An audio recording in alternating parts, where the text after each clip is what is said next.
natural practitioners. April here on Natural Witchery. Well, that's not me, that's Esmeralda.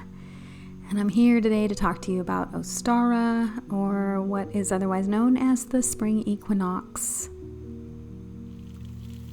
This is an incredibly magical time, and I want to share with you some ideas that are hopefully different than some of the other videos that are floating around on YouTube.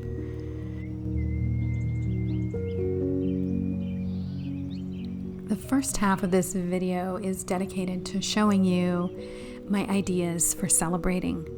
And then the second half is the logistics of those, kind of the do's and don'ts, maybe some of the pitfalls that I've had, but also a discussion for you on how to bring out your own natural craft, how to really attune your mind so that you can make Ostara your own.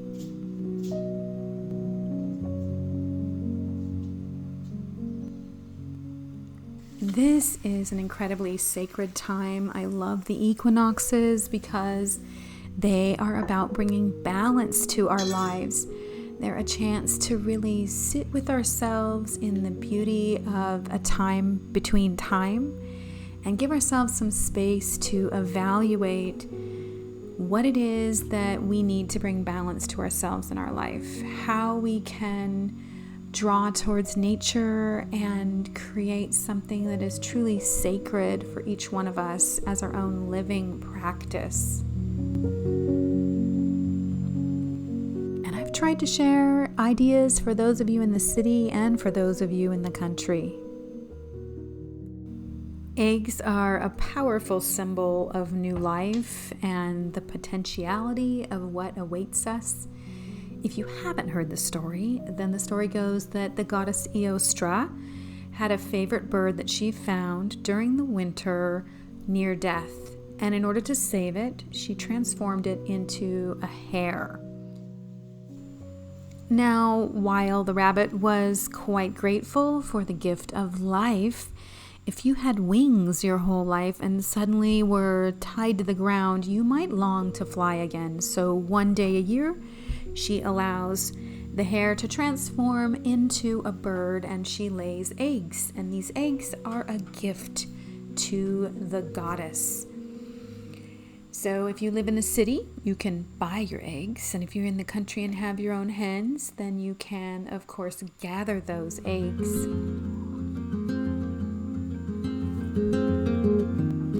You can dye your eggs or leave them natural, as I am going to. I have chosen to use 4 eggs for this Ostara, and at the end of the video I will talk to you about why I chose 4 and how you might want to choose your own number of eggs in order to make this ritual a little bit more personal. So I'm going to hollow out the eggs in order to put within them a secret message. This is something that only you know what it is. This is like a prayer or a spell, a wish, something that you want to grow during the season of spring.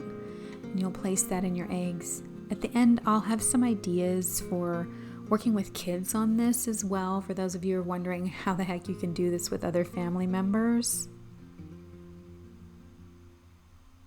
You can then place them on your spring altar, which brings me to altars. If you've watched one video on Ostara, then you know that this is the time of spring cleaning. I don't know how often all of you change your altars out, but I do it not so often. This is, however, a time that I do set up a fresh altar.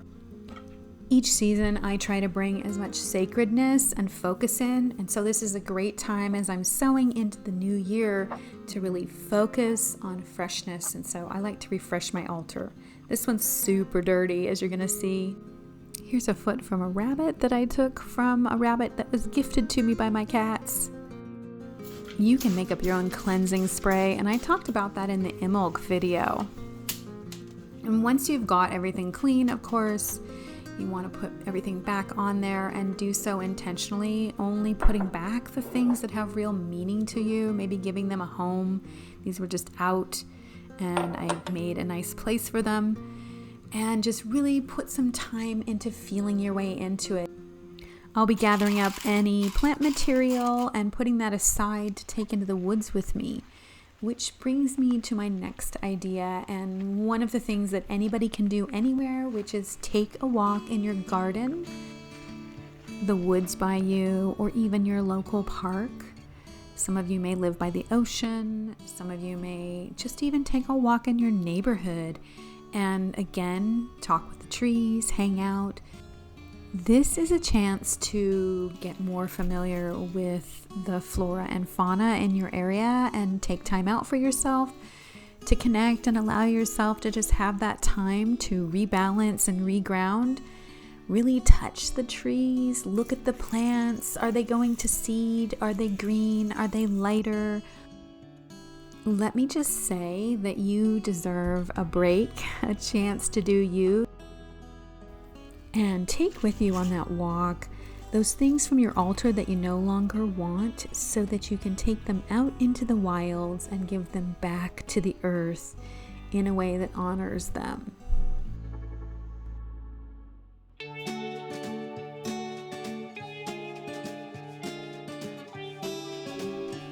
Once you give all of these lovelies back, it's a great time to journal.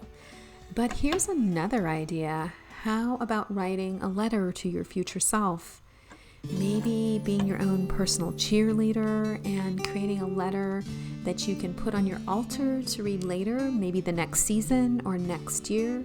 Seal it up in an envelope or maybe some sealing wax if you have it, to make it even more special.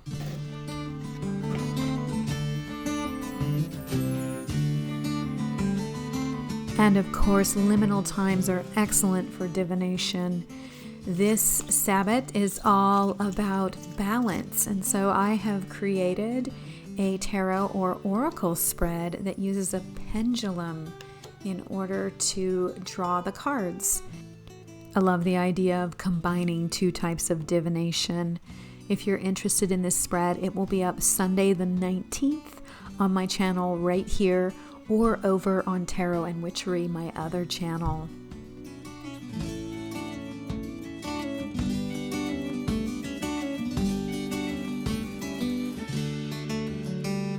The truth is, you can research other people's ideas on magic, but why not start with your own? Hey there, magic makers, April here. And this is kind of my deep dive. I want to get us kind of thinking and dialoguing a little bit. Hope to hear all your comments down below. As natural practitioners, I hope that these are springboard ideas that allow you to really explore your own magical workings, what's natural to you, what's rising up around you and within you. So I'm going to kind of touch on each one of these ideas that I've given you and kind of go into depth on how I came to them and what I'm doing with them and how maybe you can make them your own. Before I do, I just want to let you know you can sign up for my newsletter down below, which is super infrequent, but it is there. Natural magic means trusting yourself and your own evolution, remembering that where you start is not where you end. So what maybe you do today, you might not do tomorrow, and it might not fit next year, and that's okay, as long as each one of us is trying to be as integrous as we can and as curious about our magic as we move forward into our practice. On my altar, I have signs of what the season means to me, different things that I've collected and will collect. The altar is going to change and grow. Believe me, there's going to be all sorts of natural tidbits all over that, because every time I go out for a walk, I'm collecting something. But, what means spring to me might not mean spring to you. And so I think it's really important that whenever we're setting up our altar, our sacred space, we make it our own way. Some of us like lots of stuff. Some of us like it really neat. Some of us like it very sparse with very few things on it.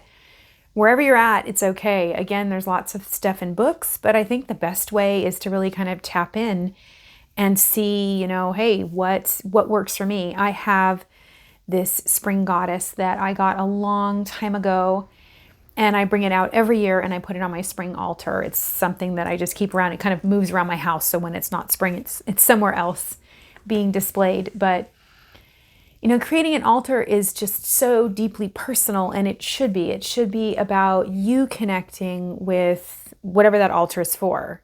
For me, I have a seasonal altar that I have out. It's very public. Everything on it can be seen and pretty much touched by family members. But other than that, an altar is, again, something just deeply personal. And I just want to encourage every single one of you to, dive in and explore how that can be different. I have this green chalice on the altar, and I got it at a charity shop. It's super cheap. I'm not into spending a bunch of money on these things. I'm into repurposing in order to save our earth, right? And sometimes the greatest things are there. Green to me is just beautiful. It reminds me of life and actually water. And some of you may say green and water. No, blue or white or whatever. And that's up to each one of us.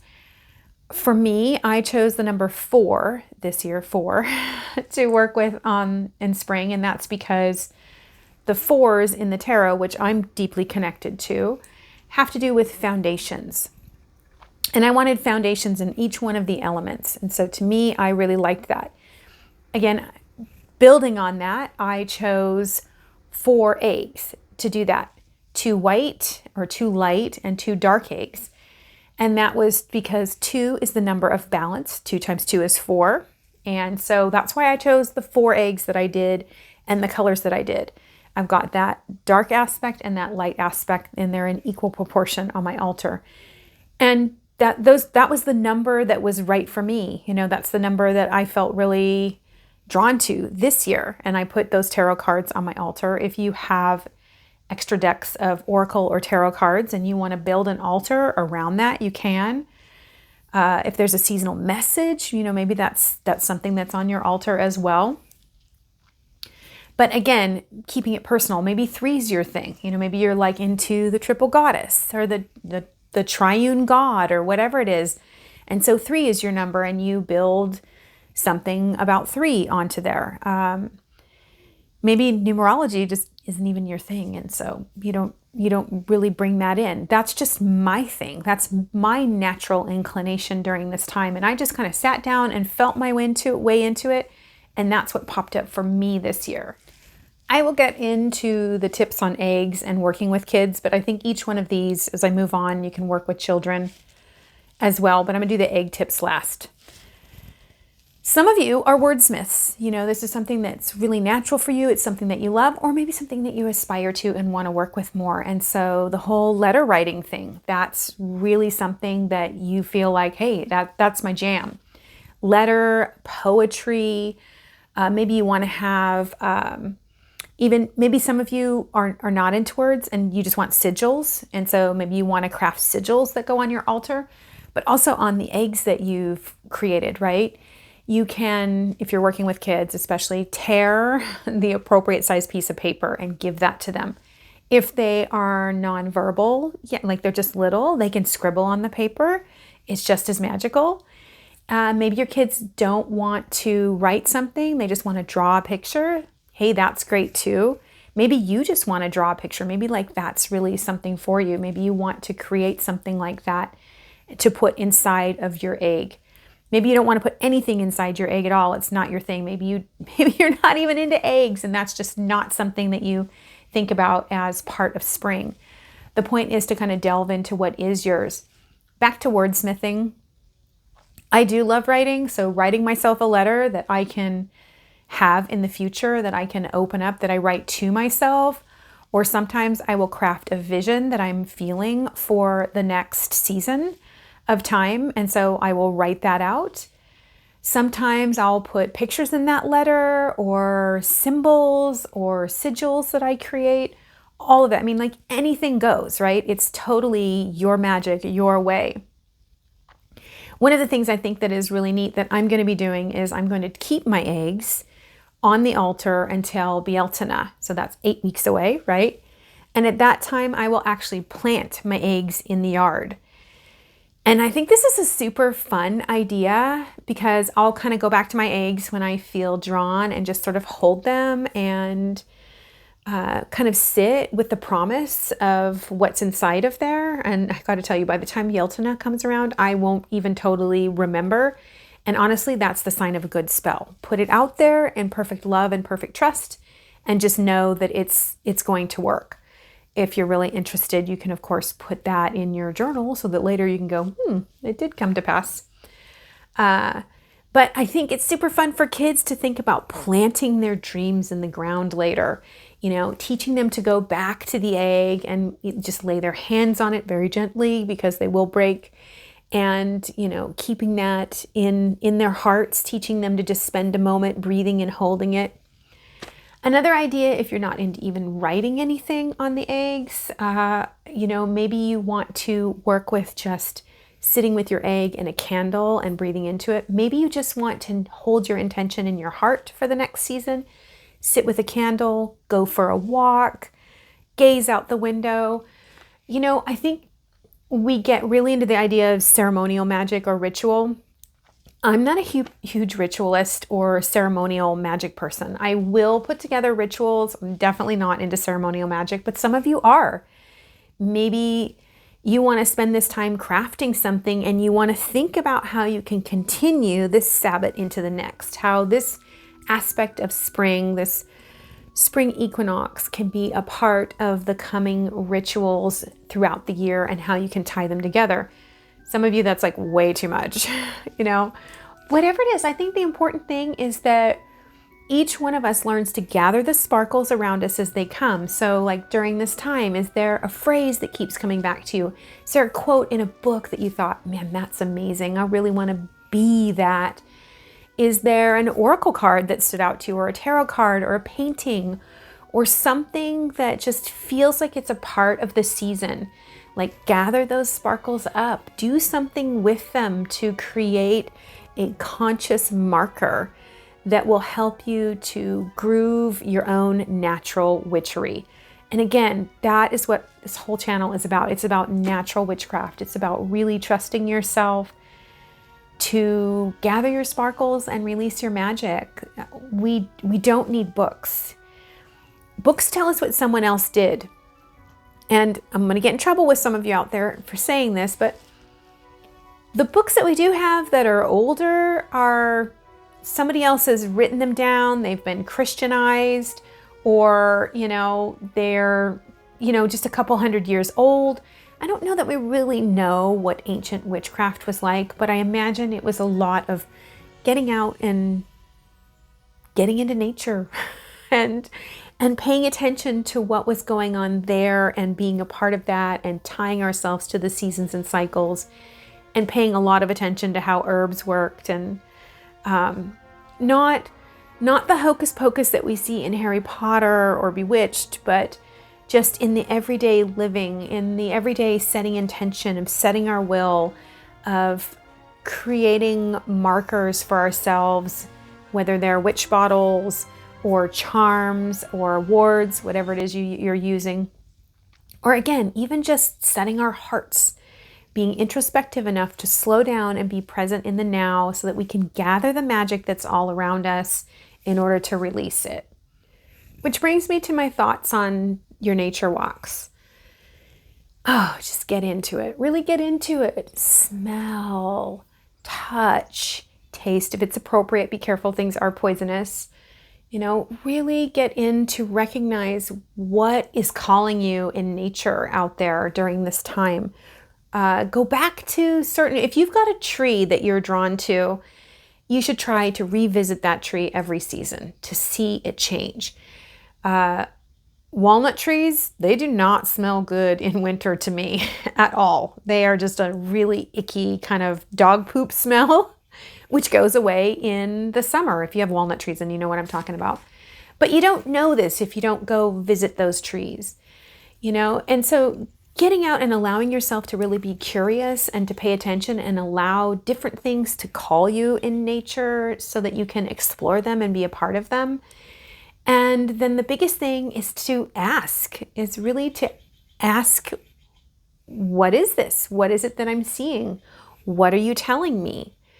How can I be a part of this? How does my body feel when I touch this plant or this tree? How do my emotions feel when I touch this plant or tree? Is it different in the spring than it is in the winter? Just really learning to form those natural connections. There's so much magic in nature waiting to be gathered for our own, I won't say disbursement, but participation with. And we can't participate with that which we're not present with. So that's my big pep talk about getting out into nature and really exploring it in new ways. Whatever that is. Maybe you're gonna just try something new. I don't even know what that is. Let me know if you can think of something like different or weird or just offbeat that you want to try out in nature that you haven't done. Let me know down below. Lastly, my egg comments, because oh my gosh, I think this is like 12 minutes long. Oops, I'm a little bit of chatty Cathy. So tips on the eggs here, really important that you need 2 holes on the egg. You need the larger hole on one side. I chose to do it on the larger end of the egg. And then on the smaller end, I put just 1 hole, and that's the blowhole. And what's really important about this is to remember that the larger the hole on the bottom, the easier the egg is going to come out. So if you're just draining them for yourself, you may not need to have them be very big. If you're wanting to put something inside of it, you're going to want it to be a little bit bigger. And a hot tip here for kids, be prepared for somebody to crush an egg. They're going to be blowing on it, and they're going to be so focused on that they're going to crush, somebody's going to crush an egg unless you've got a lot older kids. But the larger the hole is on the bottom, the easier it's going to be for it to fall out. And the other thing is, you don't have to fill your egg with just like a piece of paper. It could be filled with herbs. It could be filled with charms. It could be filled, with whatever. I mean, sky's the limit, right? You could even seal it up with wax. So it's its own thing. If you are planning on planting it, though, make sure that everything that's in there is biodegradable, right? This is just a really fun thing to do with kids. Really important though, if you're going to keep these eggs in your house for any amount of time, like on your altar, like I did, you have to wash them out with warm water. We all know what rotten egg smells like, and they will start smelling, and you just don't want your altar to be a place that you're like, what's that weird smell wafting around the room? And then you go to your altar and you're like, it's over here. So make sure you rinse it out with some warm water before you proceed. I hope that some of these ideas are a little different than maybe what you've heard before, and that you try them out. I'd love to know what your Ostara ideas are. If you made it this far, please leave me 3 spring emojis down below and a comment if you're so bold. Again, I'd love to hear what your thoughts are on this and how you like to celebrate the spring equinox. And may the coming season be filled with delights of joy and wonder that start you off in a direction that feels authentically and naturally you.